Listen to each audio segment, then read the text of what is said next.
Pura vida Costa Rica. ¿Cómo está mi gente querida? Bienvenidas y bienvenidos al ciclo de conferencias que arranca hoy y se va a transmitir cada martes a las 6 de la tarde. Cada semana emitiremos un programa que tratará un aspecto del comercio electrónico y el marketing digital. Bueno, de hecho no es uno, son tres.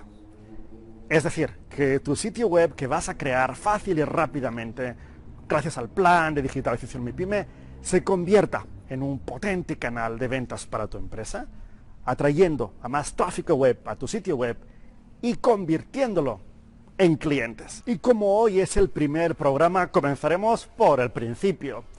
Nos centraremos en los ingredientes que tiene que tener tu sitio web para poder tener éxito en Internet. Y los ingredientes son distintos en una tienda en línea que en una tienda física. Sí, has escuchado bien, distintos.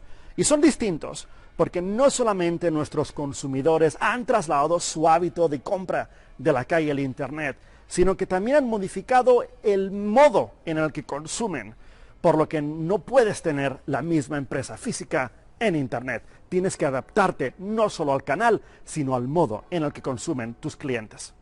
Y para tratar el tema de hoy nos hemos desplazado hasta Andorra, un pequeño país de 80.000 habitantes, situado en los Pirineos entre España y Francia. Un país completamente rodeado de montañas. Mires donde mires, montañas. Que además de tener una de las mejores estaciones de esquí del sur de Europa, también es o era, como vamos a ver, una de las capitales del comercio del occidente europeo. Hace 10 años las calles de Andorra estaban llenas de gente comprando. Hoy en día hay menos gente por las calles comprando en los comercios. ¿Por qué? ¿Qué ha pasado? ¿Es que los precios han subido? No, los precios no han subido. La gente ya no compra en la calle, sino en el confort de su sofá. Algo que vemos muy bien en esta gráfica, que representa las compras que comienzan o acaban en Internet. Ahora, gracias al plan de digitalización MiPyme, vas a poder crear tu tienda en línea de forma gratuita, como ya has podido ver antes. Hemos hablado de esta transformación digital con dos expertos internacionales en el tema. Milton Pineda, que es gerente regional de la región noroccidente de 472, los servicios postales colombianos, y Ricardo Moreno, que es fundador de Compras Inteligentes, una empresa especializada en el comercio electrónico. Adelante, vamos a escucharlos. Cuando una empresa crea su tienda en línea, tiende muchas veces a replicar en formato digital su tienda física, su empresa física. Tiene que ser, sin embargo, la tienda en línea una réplica digital de la tienda física. Son dos negocios completamente diferentes. Pese a que venda el mismo producto al mismo segmento de mercado, la actividad es completamente diferente.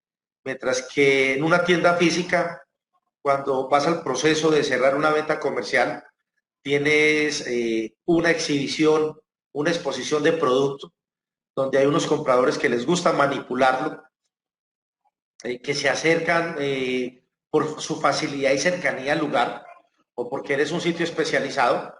En la tienda digital también hay un proceso completo de segmentación en el cual efectivamente hay que tener unas características puntuales.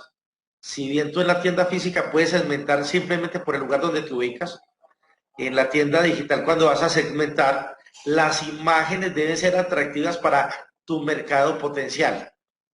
Mientras los tiempos de entrega en una tienda física son inmediatas o con un posterior entrega del producto al lugar de despacho, cuando estamos hablando en una tienda virtual, un e-commerce, aquí hay un proceso de entrega que tiene que ser tiempos rápidos eh, y también está desdibujada la información. Cuando estamos hablando de un canal virtual, cuando se genera el primer contacto del usuario, hay que dar respuesta inmediata, porque está chopeando. Y si no hay una respuesta inmediata, va a buscar algo en alguna otra tienda, en algún otro espacio. Esto es un tema de generar la atención y atacarla de manera inmediata. Desde el punto de vista de estructura y de modelo de operación, realmente son dos empresas distintas. Hay que entender que obviamente hay empresas que nacen directamente en el e-commerce. Las empresas que nacen directamente en el e-commerce, pues obviamente viven la experiencia directa del e-commerce, no tienen, digamos, un poco la contaminación del canal tradicional. Y lo que hay que entender es que cuando me abro a ese canal nuevo, si solamente tuve tienda en línea y después, si solamente tuve tienda física y después quiero irme a una tienda en línea, lo que tengo que entender es, por ejemplo, cómo cierro espacios desde el punto de vista de atención. ¿A qué me refiero?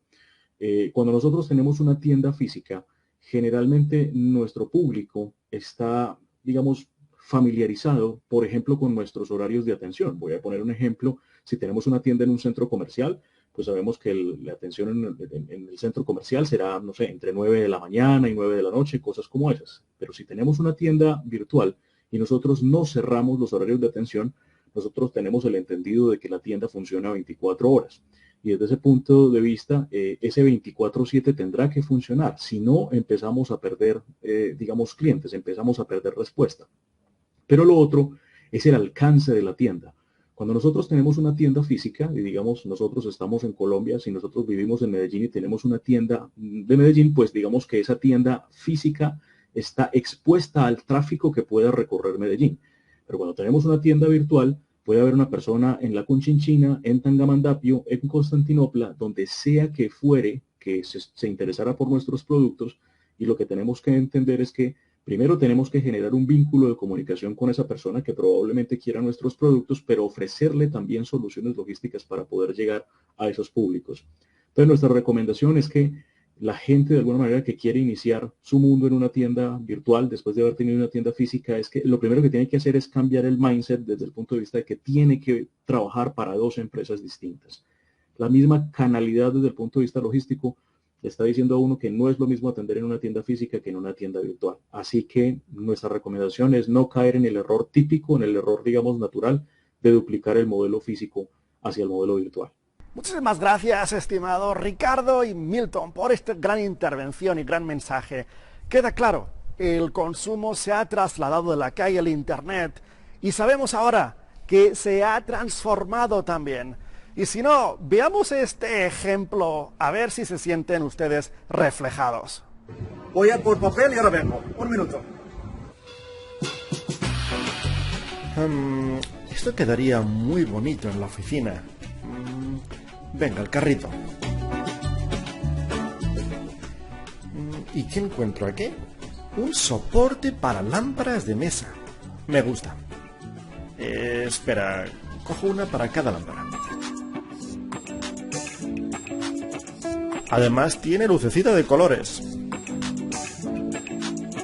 Venga, 2 más, por si acaso. Esto es... sí, pegatinas para decorar la pared. Me lo llevo. Uno más, que nunca se sabe. ¿Cuántas cosas hay aquí? Hablando de lámparas, qué bonita y elegante. ¿Qué hago? ¿Me la llevo o no? Va, venga, va, aquí arriba. Cabe muy bien. La lore. Hombre, este mueble me iría muy bien en la esquina. Va, arriba. Mira, cosas para decorar. Esto en la terraza cabe bien. Sí, qué caramba, me lo llevo. Genial.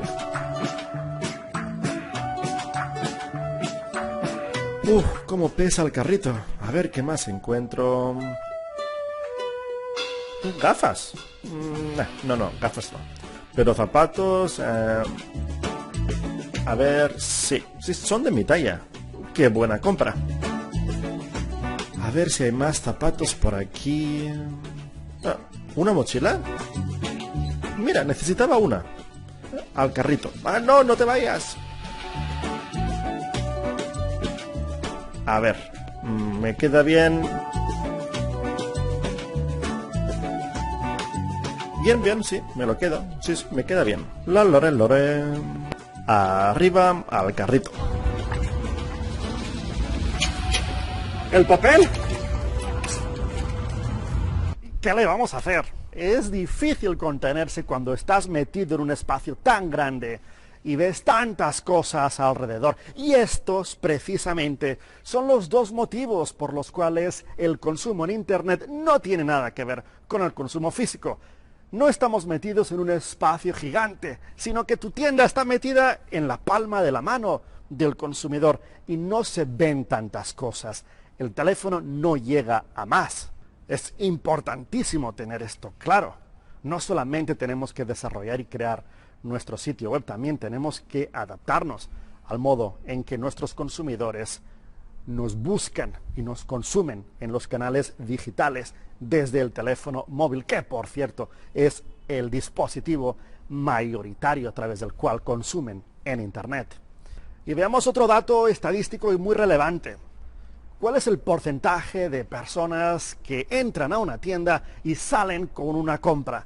¿Se atreverían a poner un número? Bien, este número es 20% en promedio aproximado. ¿Se atreverían ahora a dar el número de personas que van a una página web y acaban comprando? 2%. Esto nos da también otra indicación muy clara de que el consumo es muy distinto en Internet que de manera física. Ya hemos desvelado entonces los dos puntos principales que desarrollamos en el programa de hoy. No solamente tienen que crear su tienda en Internet, sino que también tienen que adaptarla al modo en que sus clientes les buscan y les consumen por canales digitales. Así pues, queda la pregunta, ¿cómo nos tenemos que adaptar al modo en que nuestros clientes consumen por Internet? ¿Qué ingredientes hemos de poner en nuestra tienda de Internet? Veámoslo de manera científica. No vamos a dar opiniones, lo vamos a argumentar con ciencia. ¿Por qué el consumo digital es tan distinto al físico? Pues principalmente por dos motivos. Uno, falta de capacidad de concentración de foco. Según un estudio que realizó Microsoft en Canadá recientemente, nuestra capacidad de concentración ha ido bajando con el tiempo. Podemos culpar al teléfono celular al que acudimos a levantarnos, cuando comemos, cuando caminamos, cuando alguien nos está hablando. Por cierto, el pez común tiene una mayor capacidad de atención, 12 segundos. Así que si sigues viendo este programa, un aplauso. Tú también te puedes aplaudir a ti mismo. Estás haciendo un trabajo excepcional. Y el segundo punto que está muy relacionado con el anterior es la falta de capacidad para navegar, procesar, digerir información. Pongamos como ejemplo el menú de un restaurante típico que son como 20 o 30 hojas, como un pequeñito libro. Cuando tú vas al restaurante y te sientas, no sabes por dónde empezar. Seguramente te habrá pasado. Vas ojeando el menú, el camarero se acerca y no tienes ni idea de lo que pedir porque no has logrado digerir la información que te daban. Era demasiada. Este es uno de los puntos principales de la investigación del Dr. Barry Schwartz, que se centró precisamente a investigar por qué no logramos digerir la información. Demos paso al Dr. Barry Schwartz para que nos lo explique. En lo que he centrado más mi trabajo es de alguna forma lo más sorprendente. Y es que cuando eliges algo teniendo muchísimas opciones, acabas menos satisfecho que si eliges exactamente lo mismo teniendo menos opciones.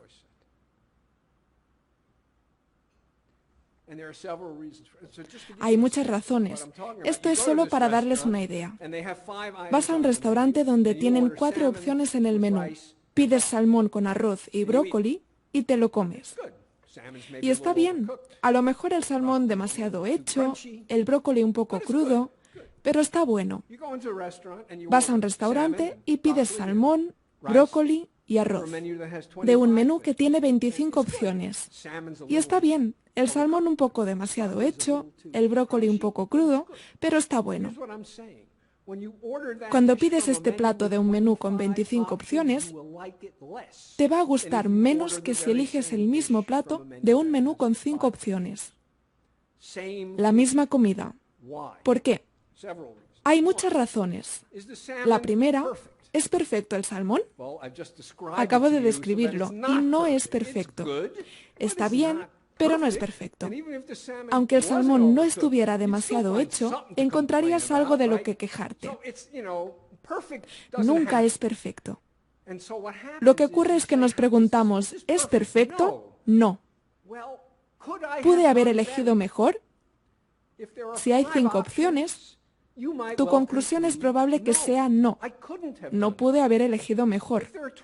Si hay 25 opciones, probablemente tu conclusión sería sí, pude haber elegido mejor. Y si llegas a esta conclusión, es que te arrepientes de tu decisión. Cualquier arrepentimiento eliminará la satisfacción de una pieza de salmón perfectamente cocida. Entonces, arrepentirse de haber rechazado otras alternativas ante algo que no es perfecto hace que las cosas que elegimos sean subjetivamente menos buenas. Cuando tenemos muchas opciones, es más fácil imaginar que hay alternativas mejores a la que hemos elegido. Más fácil que cuando hay menos opciones. El arrepentimiento anticipado es más insidioso. Si te preocupa arrepentirte de tus decisiones, ¿qué puedes hacer, además de años de psicoterapia intensiva, para evitarlo?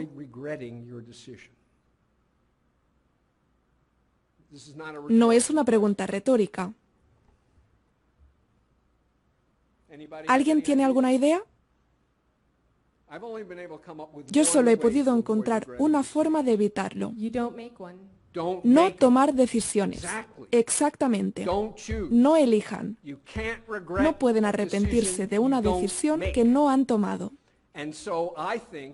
Y creo que gran parte de la parálisis que vemos viene de los intentos de la gente de evitar arrepentirse de sus decisiones. Algo relacionado, aunque no lo mismo, son las oportunidades perdidas. Imagina que pides el salmón y concluyes que es la mejor decisión que podías haber tomado. Pero el salmón viene con arroz y yo prefiero papas fritas. Y si hubiera pedido el pollo, habría tenido las papas. Viene con brócoli, pero a mí me gustan los frijoles. Y si hubiera pedido el bacalao, tendría los frijoles. ¿Por qué este restaurante no hace salmón con papas fritas y frijoles? No cometí un error, pero pidiendo el salmón, perdí la oportunidad de comer papas fritas y frijoles. Y estas oportunidades perdidas suman y a la vez eliminan la satisfacción de lo que tú no crees que es un error. Tomé una buena decisión, pero desafortunadamente el mundo no me dejó tomar la decisión perfecta. Y es mucho más probable pensar de esta manera cuando hay 25 opciones en el menú que cuando hay solo 5. La pregunta que tienen que hacerse es, ¿qué es más importante? ¿Cuán objetivamente buena fue una decisión o cuán subjetivamente buena fue esta decisión? Y creo que si examinan esa pregunta, se darán cuenta de que casi siempre lo bien que te sientes cuando tomas una decisión es más importante que el hecho de que la decisión sea buena o no. La verdad es que no es de extrañar entonces que el consumo sea distinto desde un dispositivo pequeño que desde una tienda grande, ¿verdad? Veamos ahora cómo podemos adaptar nuestra tienda en Internet, nuestro sitio web, a esta realidad digital. Especializarse en un producto. Y sí, es importantísimo, imprescindible. Y a muchas empresas les da miedo, les da pánico la palabra especialización, porque se percibe como que se están haciendo pequeños, como que están dándole a un mercado muy reducido. Y ciertamente, cuando usted tiene una empresa física, de nada le sirve vender, por ejemplo, un producto concreto, específico, solo uno. Tiene que tener varios, porque cuando la gente va a la tienda, como hemos visto, acaba comprando de todo. Pero en la tienda en Internet, y como iremos desarrollando en los próximos programas, no solamente la gente busca el producto concreto, la gente no busca tienda de ropa, la gente no lo busca por mueblería. Lo que la gente busca es excursiones a la Bahía Tortugas de las Islas Galápagos, o sombreros vaqueros de mujer, o vestidos de noche. Y este es uno de los motivos precisamente por los que se tienen que especializar. El otro es lo que hemos comentado anteriormente. La gente no tiene la capacidad para estar navegando en su sitio web a ver si logra encontrar el producto que está buscando. Y que no te preocupe especializarte, porque vendas productos o servicios, ahora con Internet, el mercado es el mundo entero. Y hablando del mundo entero, vayámonos al lejano y viejo oeste.